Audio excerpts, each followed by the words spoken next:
and there's no manual on this yet, so we're just going to use our ears. This is the best way to use gear, is kind of to use it blind.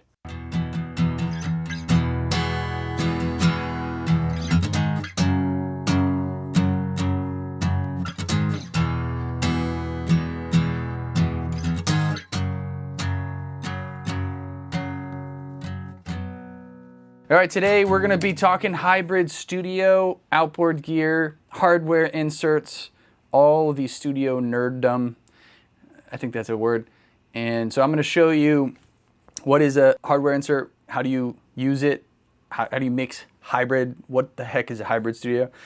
And then we're gonna show you how and what I have set up for my hybrid studio on the hardware inserts. Plus, we're gonna actually go through and listen to some of the different outboard gear that's in here on some recordings that we have in the studio. So before we do that, let me know what you're doing in your studio. Are you all in the box?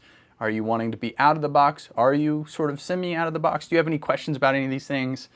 Leave those questions down below. I'm gonna do my best to reply to all the comments. Let's get into it. As I explained, we have our outputs and our inputs on our converter, our interface. And here I have an extra, basically an expansion. You know how some people will have like their first 8-channel interface and they'll get an expansion. We're doing that with like a 32 channel and then another 32 channel. So the expansion interface on mine is just for hardware inserts. So we have 32 IO just to connect all this stuff so that we can mix through it and we can quickly jump between different compressors and EQs and things like that. Technically, how that's all connected is you just take like your, let's say, output 33, and then you send to the input of the piece of gear, right? So we got the compressor here, so output 33 comes into the input of channel 1, and then it comes out of channel 1 back into the input of channel 3. So it's literally just creating a loop on each channel for each piece of gear. So this is technically, we've got 33 through 40, 41, 42. This will be 43, 44. So I just plugged in 43 output into the input of this. This will be the output of this into 43 input, and this will be 44 into that, and then out of this back into 44. So on Pro Tools or my DAW, whichever DAW we're using, I can go into my track and insert 43, 44, and whatever track that is going to come through this compressor. So we'll test that right now, and we'll see if I got that right. But this is essentially that simple. So we're gonna power this on. Okay. This is gonna do its little dance, and we'll get this mounted. Let's test it first while it's all jangly. Session here. Let's put it on the entire mix bus. That's why we have it, right?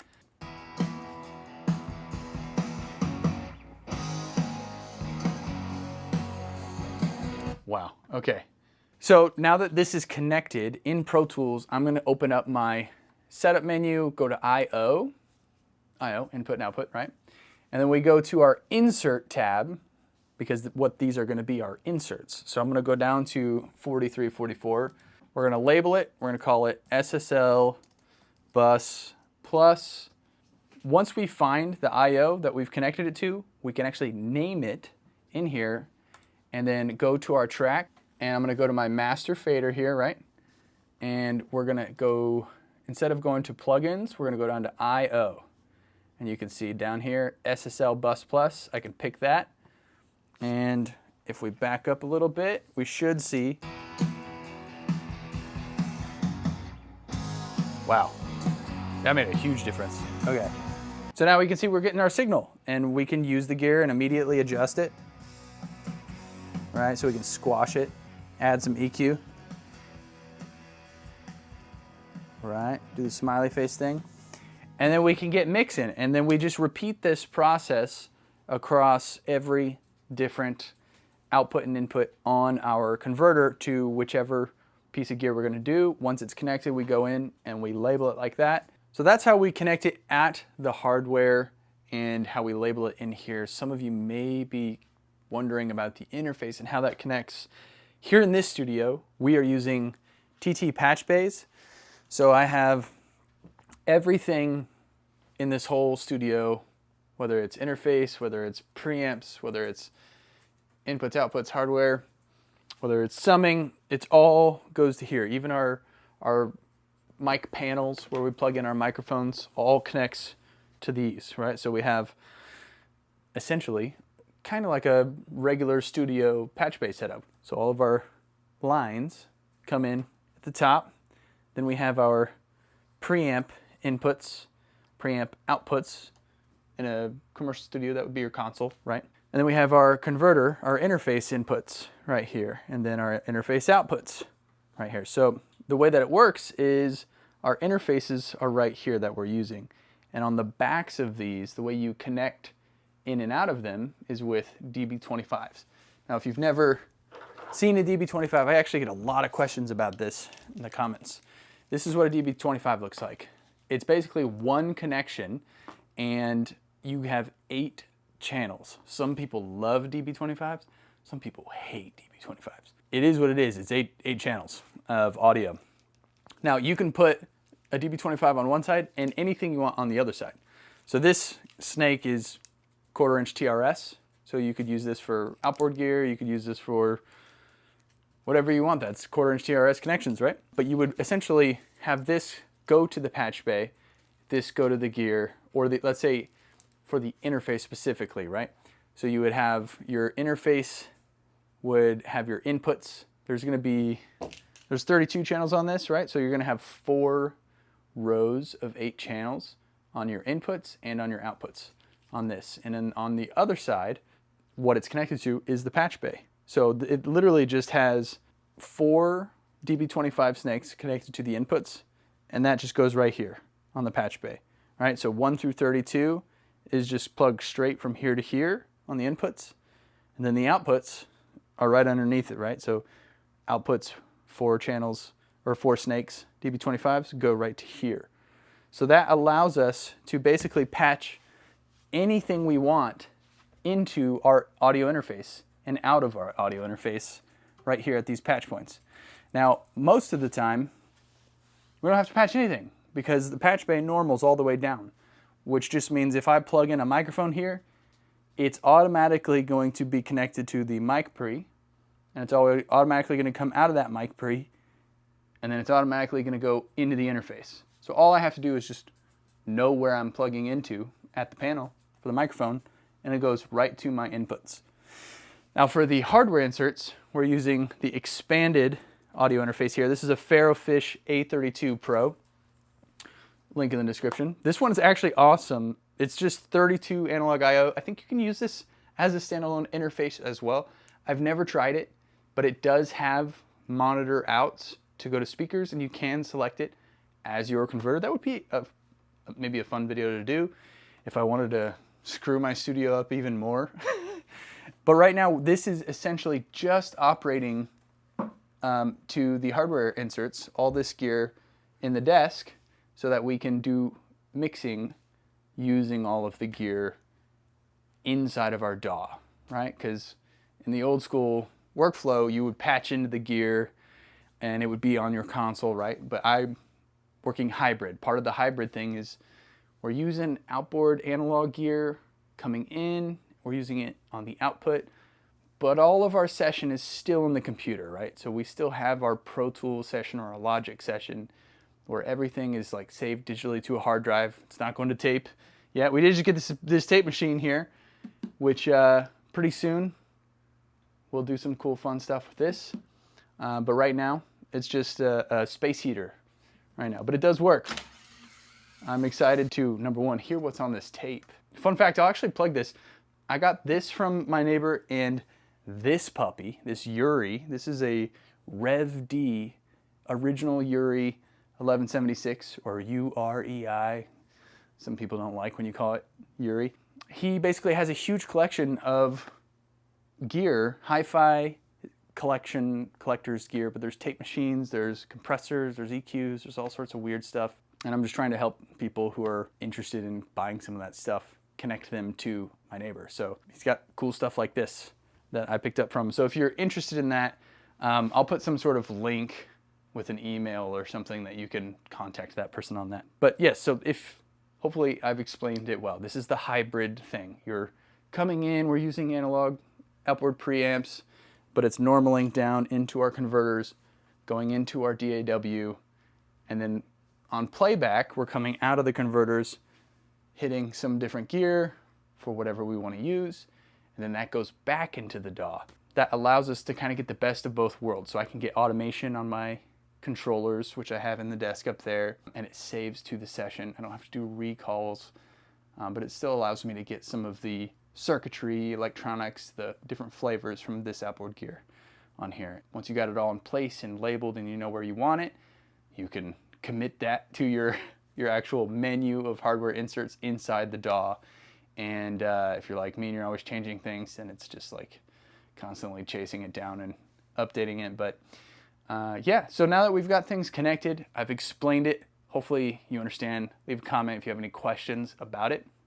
That's literally the whole signal flow for the hybrid studio setup. If you want like a more in-depth conversation about that in your studio, we do consultations. You can schedule that on my website if you want, if there's time available. Now, some of you may be thinking 32 I/O for hardware inserts is a bit excessive. You're right.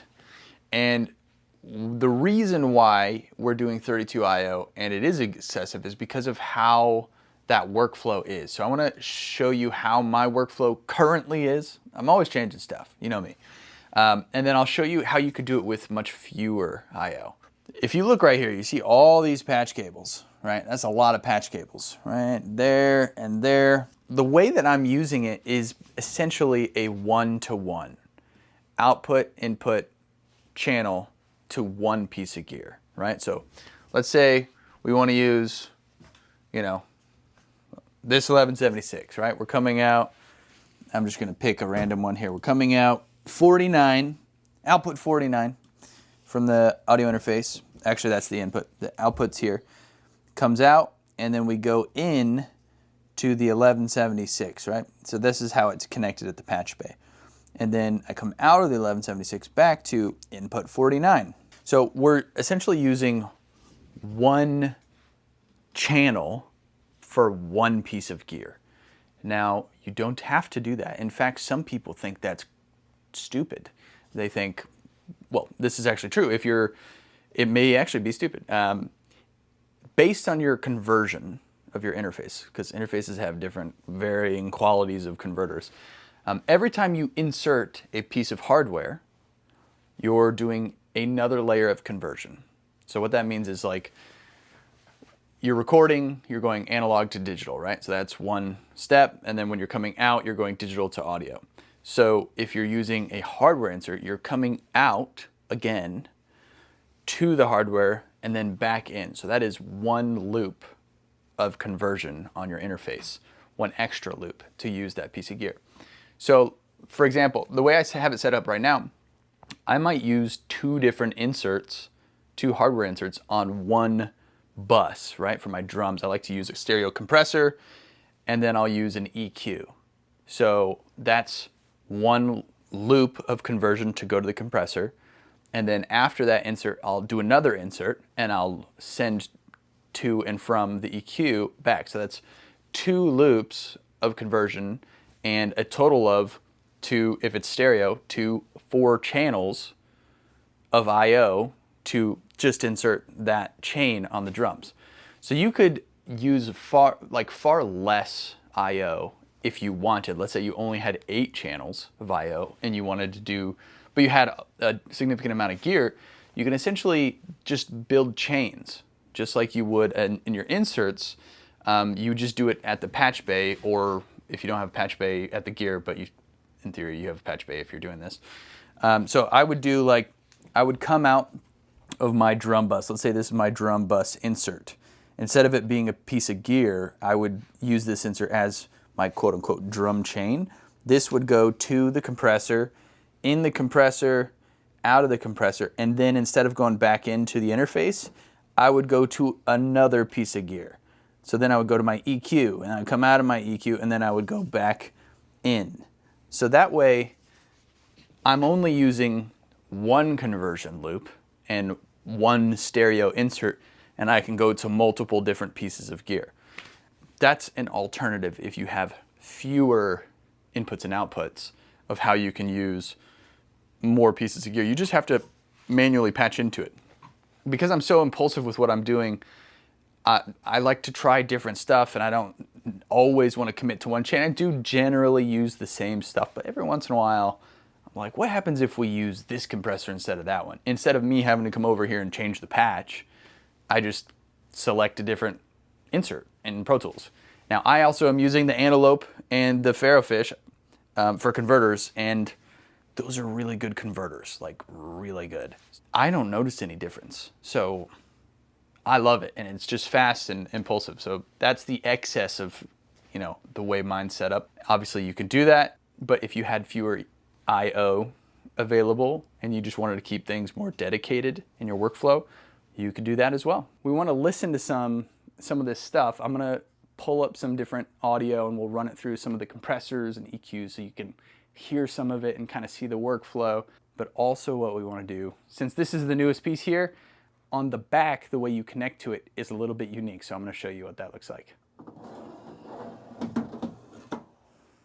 Check this out. The way these old pieces of gear worked is you would actually wire the pins to the physical wire on the back. So what we're going to do is we're going to make some little pigtails XLR connections. So we're going to take one side, we're going to put an XLR adapter on it.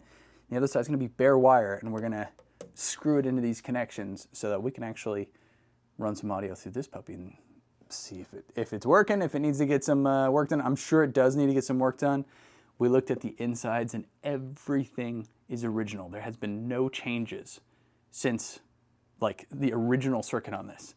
So my guess is it may need a little bit of an overhaul on it, but it'll be fun to test either way. So I'm going to unplug it and pull it out. We have made our pigtails. This is what it looks like. You've got your terminal connections on the back here. I'm really good at connecting these. This was like the easiest, just right away worked. Now we've got XLR connections so we can pipe it in. This is a single channel, obviously. 1176, Rev D. I'm really hoping that it just works perfectly. The gentleman that had this was a collector and would just collect stuff that he thought was going to be worth something in the future and was cool, I guess. He has all kinds of crazy power amps and cool stuff like that. So we're going to power this thing on. I'm going to patch it in, and it's going to work. It's going to work. It's going to work. It's going to sound good, too. It's going to sound better than anything. What's amazing is when I saw this in the collection, my first thought was like, let's just power it, plug it in, and see if it powers on. Number one, yes, it does power on. The meter does work. It's a little slow to popping in. It was working. Maybe I did it wrong. Pretty sure I didn't, though. But the bulb, the VU meter bulb works. And my UA meter bulb doesn't work. And I've changed this bulb like 4 or 5 times. I just stopped trying to change it because I was just like, screw it, dude. It's too much work changing that meter. This has got to be 40 plus 50 years old. And the bulb, that's crazy. Anyway, so I remembered there was a strap on the terminals that fell off on the meter. And sure enough, I remembered that and put it on. So we'll see if our meter loads up now. Oh, and we have meter. All right, so let's see. I don't even know which input this is. It was 3, 1, 2, 3. So this is going to be 59. All right, I'm going to label this because I'm pretty sure that's right. 59. Boom, 60. All right, so, oh, look at that, 1176.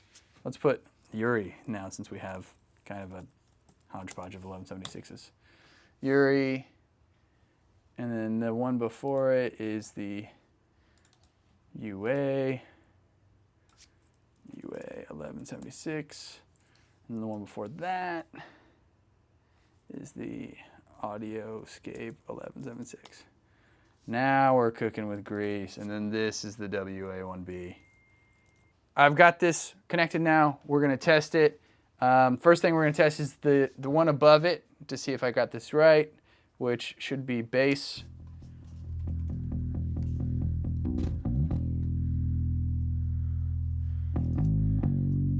Right, pretty good. Sick. Now let's switch it to the Yuri 1176, which should be underneath it. Gosh, I hope this doesn't like blow my speakers and sound terrible. Hitting play.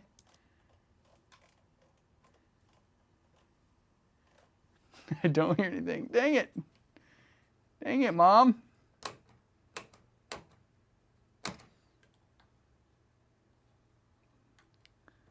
Oh, so sad. Yuri 1176.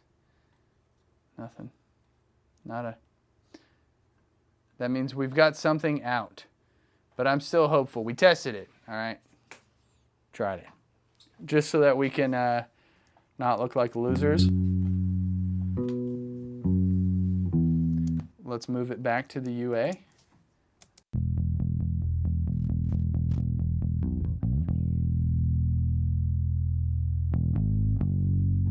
Let's hear it with drums.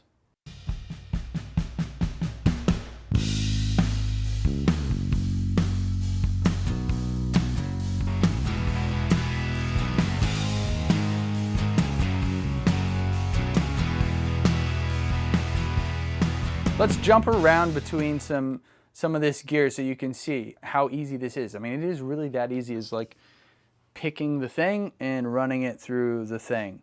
So I love the bass on this, sounds great. Since we've already listened to that, let's maybe move it over to, let's do the warm 1B. I don't know if you know this, but the 1B opto compressor is supposed to be insanely good on bass. So let's check it out. All right, let's switch it up. That's the 1176. Now we're in the 1B. Fixed setting, compression, gain reduction. Here's our thresholds pretty much all the way down. Attack release is fixed. So it's basically in auto mode. Here's our makeup gain.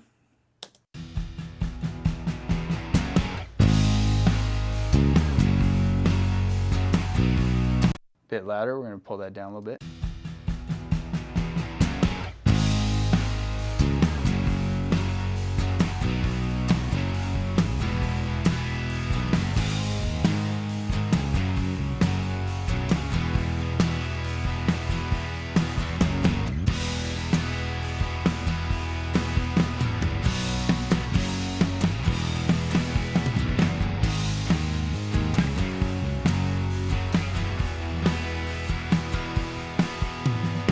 All right, and let's jump to like a different section here.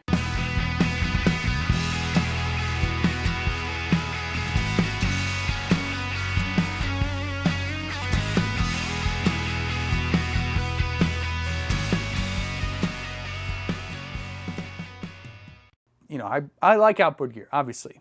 It has a thing, I'm really impulsive and fast when I decide on what I want to use. I have this thing with EQs.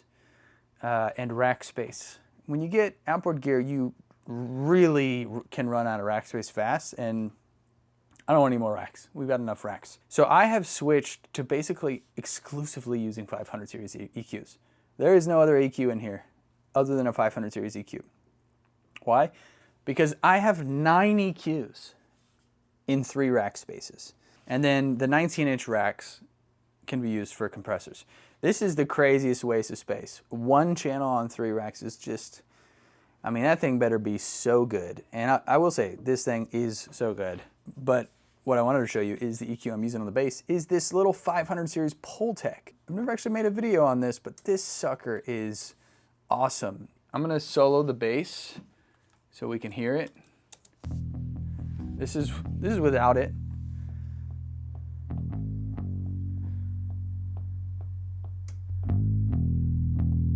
Obviously a big gain jump there.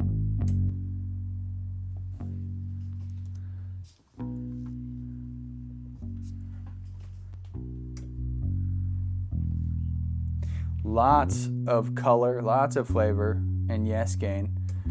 Pultecs do not have a line out, so I can't get that level just right, and Pro Tools is an archaic software, so it doesn't have a level trim on it either. But that sucker sounds good. We're on 70 hertz here, boosting 6 dB. We're attenuating the same frequency at 3. For our high shelf, we're boosting 2K, and just sort of a middle between sharp and broad Q on it. Little tiny bit of attenuating at 20, not much, it's probably doing nothing. There's not a lot of bite on this anyway, but you can hear.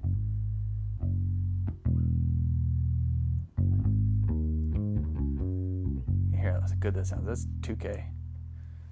Let me restart this. I'll boost it. We're at 4K now.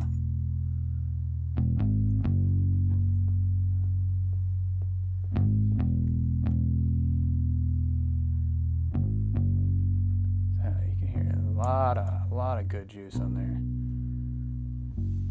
I would probably just be perfectly fine if I had 4 channels of that. That would be awesome. Sounds so good. Sometimes I use it on snare too. Let's hear it on acoustic actually.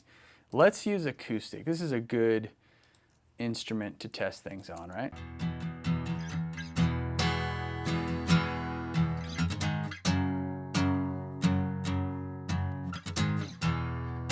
Right now it's got nothing on it.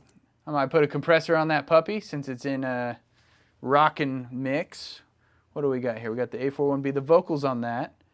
We can try the LA2. I don't know if I would use an LA2 because it's an opto, but let's listen to it. LA2, boom. Here we go. This is from Audioscape.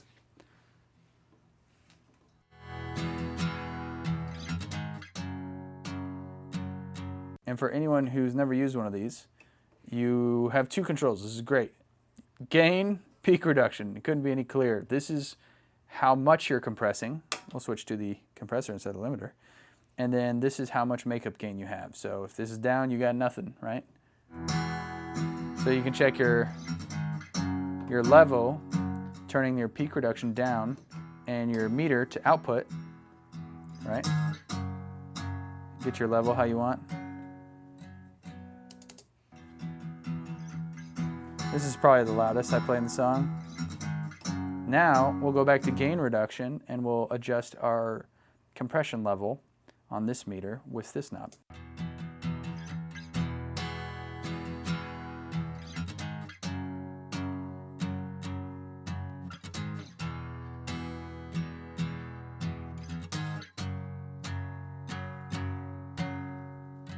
Obviously when we're compressing, it's bringing everything down on average and then all the lower stuff up. So I'm gonna check after I've got a nice compression what my output gain is and then bring it back up.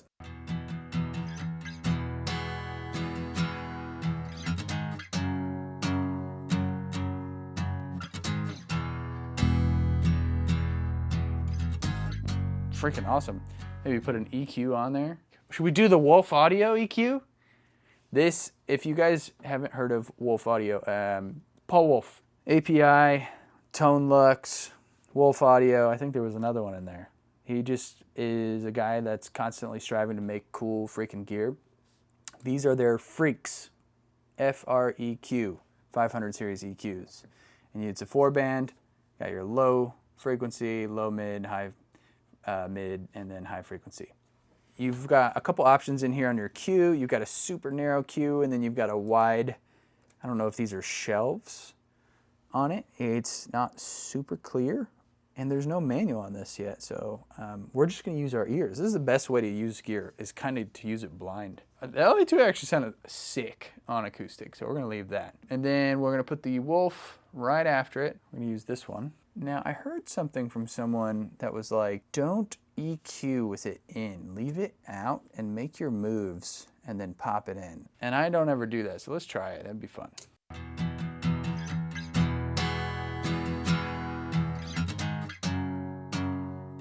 I don't even think it needs low end because of the mix, but we'll do it just to hear it.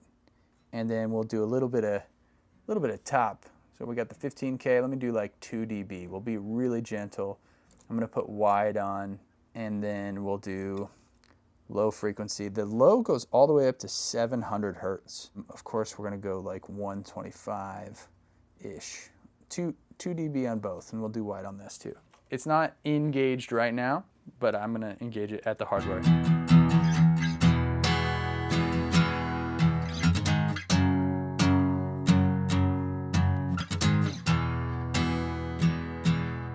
That's nice. Now I'll adjust it with it in so you guys can hear the changes.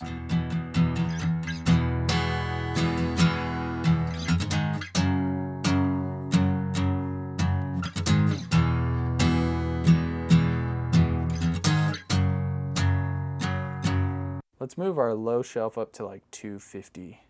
Hear that.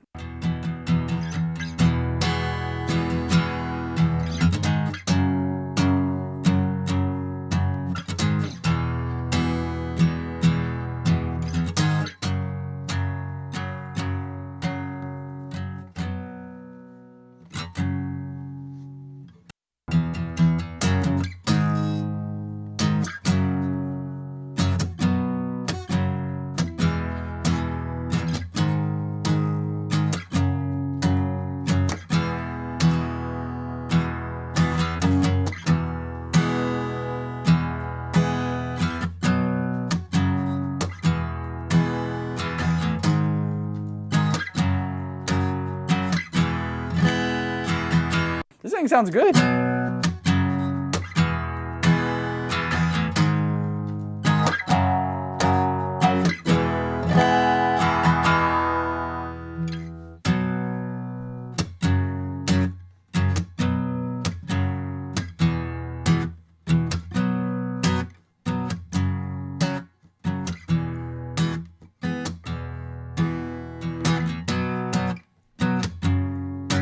Let's hear it in context in the mix. This is a crazy concept. Listen out of solo mode when you're EQing.